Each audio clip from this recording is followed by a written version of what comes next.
Cleveland's entire fan base erupted when insider Kay Cabot dropped a line that cut through the Browns' locker room like a thunderbolt. "You don't bench your most talented quarterback to protect feelings. This is sabotage, plain and simple."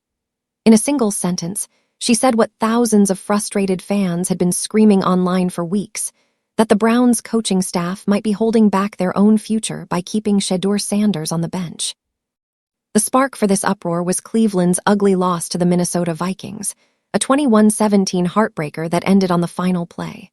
Rookie quarterback Dylan Gabriel had the chance to close the deal, but when the moment came, he didn't deliver. 5-yard dump-offs, checkdowns, and missed opportunities, that's what people saw. And when someone as respected and deeply connected as Kay publicly calls out a team's decision-making, it's never just surface-level criticism. It's a signal that something is boiling beneath the surface. For fans, this wasn't just about one game. It was about a pattern, years of questionable quarterback choices, endless rebuilding cycles, and now, possibly watching another star talent rot on the bench while the team plays it safe. On social media, the outrage was immediate. Comments flooded every Browns post. "Can Gabriel even throw more than 10 yards? Shedeur's sitting there ready, and they're wasting him." The anger wasn't just reactionary. It was emotional, coming from a fan base that's lived through disappointment after disappointment. Even more telling, analysts and insiders began echoing the same sentiment. They weren't just questioning Gabriel's performance, they were questioning the entire philosophy behind Cleveland's quarterback decision. Was this about protecting a rookie's confidence or about protecting a coaching staff's ego? Because as Kay hinted, those two things are not the same. And when that kind of speculation starts to swirl in Cleveland, a city that's seen its fair share of quarterback drama, it's not long before pressure turns into chaos. Inside the building, players hear the noise. Coaches feel the tension.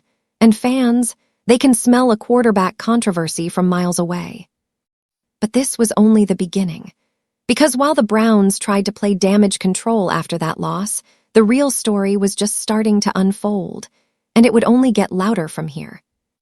When Dylan Gabriel finally took the field for his first NFL start, it was supposed to be his big moment, a chance to prove he could handle the weight of the Cleveland Browns offense. But instead of fireworks, fans got hesitation. Instead of confidence, they saw caution. Every play felt like it was being run with the emergency brake still on. From the first snap, something felt off. Gabriel's passes were safe, too safe. Short routes, quick releases, and not a single deep shot that made defenders back up. Analysts on the broadcast immediately noticed the lack of aggression. Former players like Dan Orlovsky even commented mid-game, saying Gabriel looked like he was trying not to mess up rather than trying to win. That's never a good sign for a quarterback debut. By halftime, frustration was brewing. The Browns were trailing, and fans were already calling for Shedeur Sanders on social media. Clips of Sanders warming up on the sidelines started trending with captions like, "He's right there and they're ignoring him." It wasn't just that Gabriel was struggling, it was the way he was struggling. His throws lacked velocity. His timing was off. And even when receivers found space, Gabriel hesitated, giving defenders time to recover. Analysts broke it down even further after the game. Film reviews showed that Cleveland's offensive play calling seemed tailor-made to limit mistakes rather than push for big plays. Out routes, screen passes, safe checkdowns, everything screamed conservative. And while that might protect a rookie's confidence, it also does something worse. It handcuffs the offense. But perhaps the most telling reaction came from the locker room. According to reports, some players were visibly frustrated after the loss. Not at Gabriel personally, but at the lack of faith in the offense's potential. "We had chances," one anonymous player reportedly told a local reporter. "We just didn't take them." That single quote summed it all up. The Browns didn't lose because Gabriel was awful. They lost because the offense played scared. Fans could sense it, analysts could see it, and the entire organization could feel it. And as whispers started growing about whether the team was protecting Gabriel or hiding something deeper, one name kept surfacing: Shedeur Sanders. Because if Gabriel wasn't ready, why was Sanders still on the bench? The next chapter would bring that question front and center. Every time the camera cut to Shedeur Sanders on the Browns, sideline calm, helmet off, eyes locked on the field, fans could feel the tension building. The son of day in prime, Sanders wasn't just another rookie backup. He was a walking headline waiting to happen. Yet week after week, he stood there, watching plays unfold that everyone knew he could make himself. For Cleveland's front office, the decision to bring him along slowly sounded strategic. After all, Shedeur entered the league under massive pressure, a second-generation star with sky-high expectations and a fan base ready to anoint him as the Browns' savior. Coaches preached patience, claiming they wanted to protect him, give him time to adjust to the NFL's speed. But patience in the NFL can be a double-edged sword. Because outside the facility, the narrative was shifting. Fans weren't buying the development plan anymore. To them, keeping Shedeur on the bench wasn't patience, it was a mistake. They'd seen enough of Dylan Gabriel's cautious play and conservative game plans to know what wasn't working. On talk shows, analysts started asking the same question. If you drafted Shedeur to change the culture, why is he not even getting a shot? Then came the leaks, whispers from anonymous sources claiming that Shedeur was outperforming Gabriel in practice. Reports surfaced that even some veterans had quietly voiced support for him getting reps with the first team. "He's got that it factor," one insider reportedly said. "The way he commands attention, it's different." But inside the Browns' organization, fear was creeping in. Starting Shedeur too soon could backfire if he wasn't ready, and the team didn't want to risk his confidence. Still, that cautious approach was starting to look like hesitation, not strategy. Every passing week felt like a missed opportunity, both for the team and for Shedeur's growth. And Shedeur, he wasn't speaking publicly, but his body language said everything. Focused, patient, maybe even frustrated. He knew the comparisons were inevitable to Gabriel, to other rookies, and especially to his father. But one thing was clear. The longer Cleveland kept him waiting, the louder the noise would get. And soon, that patience, or mistake, would reach a breaking point. Because one internal decision was about to leak, and it would ignite a full-blown quarterback controversy in Cleveland. If you enjoyed today's breakdown and want to keep up with all the drama, trades, and behind-the-scenes action in the NFL, then don't forget to hit that like button. Behind the closed doors of the Browns facility, the tension wasn't just between two quarterbacks, it was between philosophies. On one side stood a coaching staff preaching discipline, structure, and gradual development. On the other stood executives and a few influential voices within ownership, who believed Cleveland was wasting a golden opportunity by keeping Shedeur Sanders on ice. Head coach Kevin Stefanski reportedly stood firm on his plan. Gabriel would start until Shedeur was fully ready. In his view, the rookie needed to master the playbook, learn the system, and earn the locker room's trust before being handed the keys. It sounded responsible on paper, the kind of cautious, process-driven approach that coaches love. But inside the building, not everyone was nodding along. According to team insiders, the front office had a very different energy. They saw Shedeur not just as a quarterback, but as a brand. His name alone brought national attention, jersey sales, and headlines that Cleveland hadn't seen in years. One executive reportedly pushed the idea that benching him was costing the team momentum, both on the field and in public perception. "People want to see Shedeur," he argued. "That's who moves the needle." But the disagreement went deeper than marketing. Sources claimed the coaching staff worried that Shedeur's high-profile background and his confident, outspoken demeanor might disrupt the locker room hierarchy. There were even quiet concerns that his father, Dylan Sanders, could become a shadow influence, making the organization hesitant to rush him into the spotlight. Meanwhile, offensive coordinator Alex Van Pelt was caught in the middle. Reports suggest he believed Shedeur's mobility and quick decision-making fit the team's evolving offensive identity better than Gabriel's conservative approach. But any suggestion of a switch was met with resistance. Stefanski wanted stability. Ownership wanted excitement. The locker room, they just wanted results. By late September, whispers of division started leaking. Anonymous quotes from team sources hinted at friction between the coaching staff and upper management. One insider described it bluntly. "There's no clear vision. Half the room thinks Shedeur's the answer, the other half thinks throwing him out there could break him. If there's one thing Cleveland sports media thrives on, it's drama, and the Shedeur Sanders situation was becoming a goldmine. Every show, every podcast, every sports desk had one question on repeat. What are the Browns waiting for? It wasn't just speculation anymore. It was a full-blown storyline, and everyone wanted a piece of it. Local reporters started dropping breadcrumbs. Beat writers hinted that players inside the locker room were split, with some backing Dylan Gabriel's calm demeanor, while others quietly believed Shedeur gave the team a real shot at winning. One insider from 92.3, The Fan, said it best. "You can feel it. There's tension, and the staff's losing control of the narrative." Then came the national spotlight. ESPN analysts began picking up the story, framing it as a case of organizational confusion, a team unsure whether to protect its rookie or unleash him. Pat McAfee, never one to hold back, outright called it classic Browns dysfunction. Clips of his rant went viral, with fans flooding the comments saying, "He's right, this is deja vu all over again." At the same time, social media was exploding. Hashtags like Start Shedeur and Free Primetime JR trended for days. Fans began making highlight reels of Shedeur's college plays, comparing them side by side with Gabriel's cautious throws. The message was clear. Cleveland's patience was running thin. But the most impactful voices came from within, insiders with real connections. Former players like Joe Thomas and Andrew Hawkins subtly echoed what fans already believed, that the Browns might be overthinking this entire situation. "If you've got talent," Hawkins said during an interview, "you play him. Simple as that." Underneath all the noise, though, there was something deeper, a growing sense that the Browns were losing control of their own narrative. Every day Shedeur stayed benched, the pressure mounted. Every time Gabriel struggled, the fan base grew louder. It wasn't just a quarterback debate anymore, it was a power struggle between public demand and internal caution. The Browns could no longer hide behind the development excuse. The city wanted answers.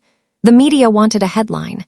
And Shedeur Sanders, he was ready, or at least everyone believed he was.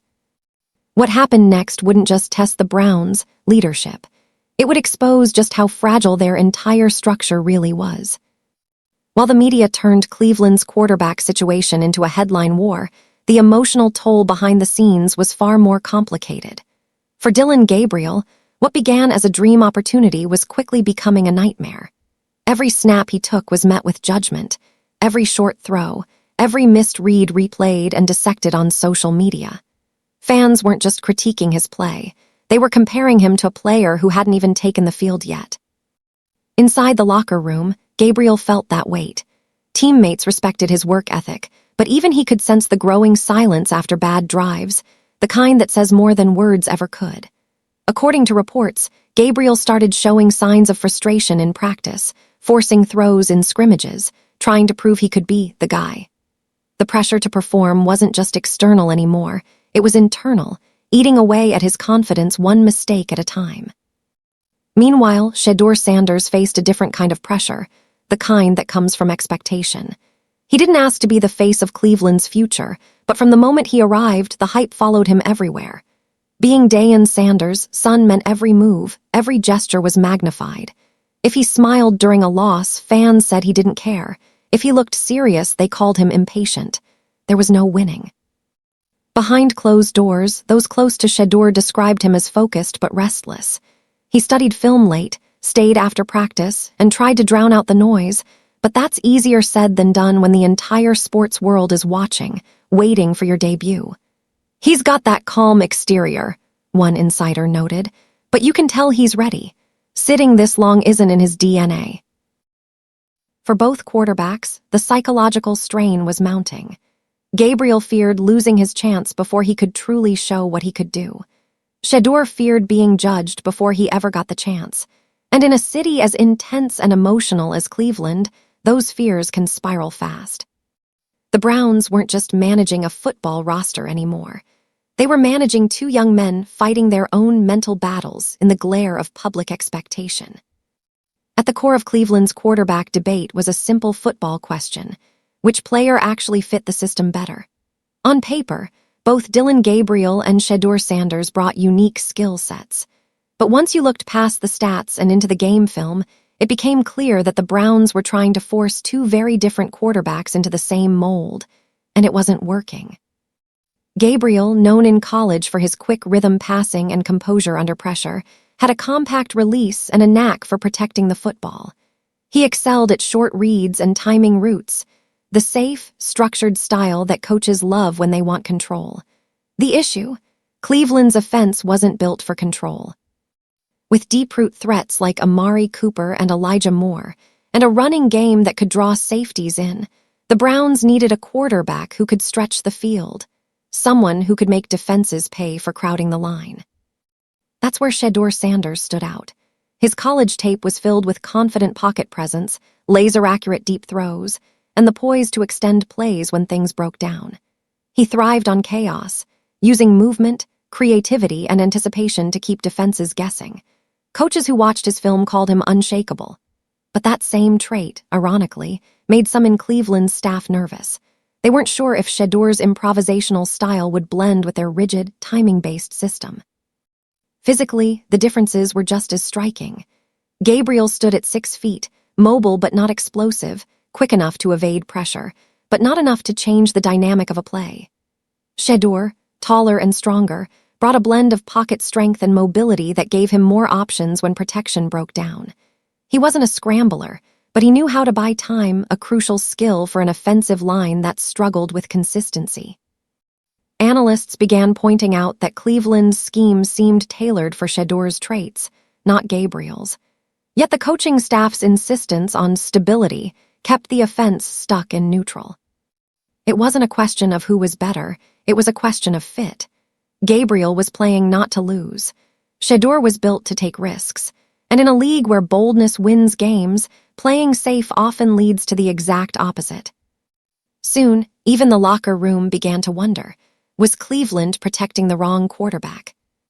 Every quarterback controversy reaches a breaking point, and for the Cleveland Browns, it came on a cold, tense Sunday night against the Baltimore Ravens. The offense had stalled once again.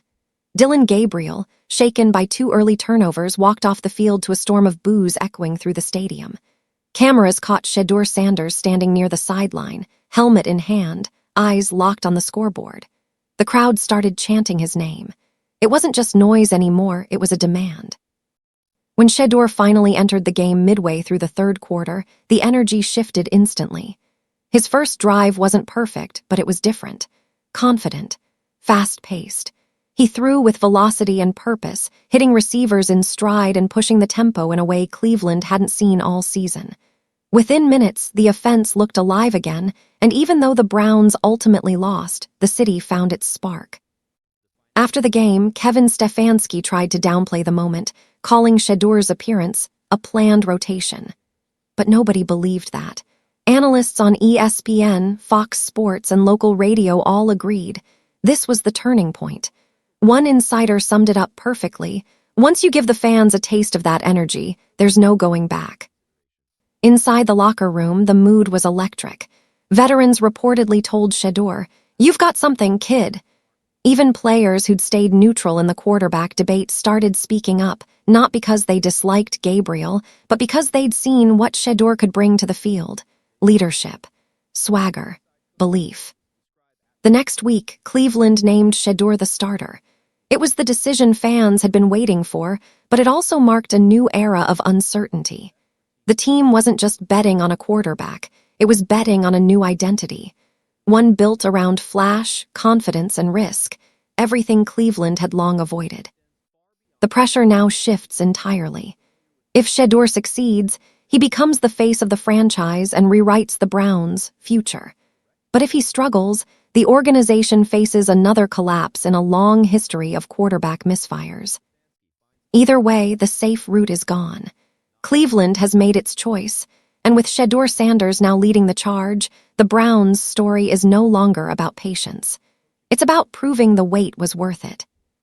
If you enjoyed today's breakdown and want to keep up with all the drama, trades, and behind-the-scenes action in the NFL, then don't forget to hit that like button. It really helps this channel grow and lets us know you love this kind of content. And hey, don't keep it to yourself. Share this video with your friends, your group chats, or anyone who loves football as much as you do. The more the conversation spreads, the better it gets. Most importantly, if you haven't already, make sure you subscribe to the channel and tap the notification bell. That way, you'll never miss when we drop fresh stories, wild rumors, or breaking updates that the mainstream media won't talk about.